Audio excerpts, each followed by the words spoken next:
a service to my husband that I don't feel you could buy or hire or train anyone to do. No one is more invested in his utmost success more than I am. However, I feel I am lacking training. I crave the knowledge of doctors and therapists, all those things you talked about with your patient, John, financial issues, getting in altercations. These are all things I prevent my husband from experiencing. Right. I do it every single day, all the time. But the caregiver is often dismissed as, that's just the wife. I mean, I didn't even know I was a caregiver until a nurse identified me as one. Right. Where do you see caregivers as far as those assets in, the long term? Absolutely pivotal. I mean, really, the healthcare system is this edifice that people go to because they want a product, they want a cure, a fix, a palliative measure, something. So you go to the healthcare system, the hospital, and you get something back from them, and then your loved one comes back, or you come back from that process, and the engagement's over. That's the wrong model.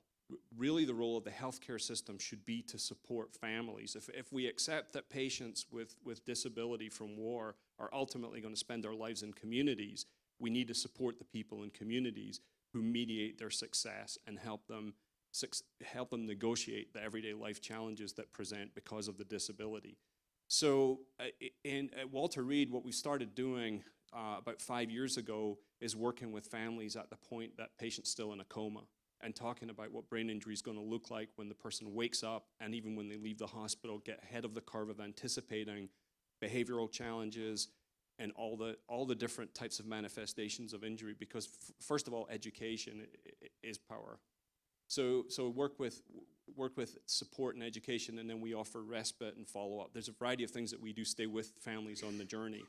But quite frankly, the success and resilience of the family is the single most important determinant of long-term outcome with veterans' health. If we have young men and women with mild injury who can't return to the community because they don't have family support, or the family is fractured or in some way compromised in a way that it would not be good for the individual to be in the community. We have other families who have loved ones with very severe disability, but the families are incredibly resilient and skilled and can work with those individuals. I hate the concept that people would spend life in a professional environment like a nursing home or a residential facility with professionals instead of family around them.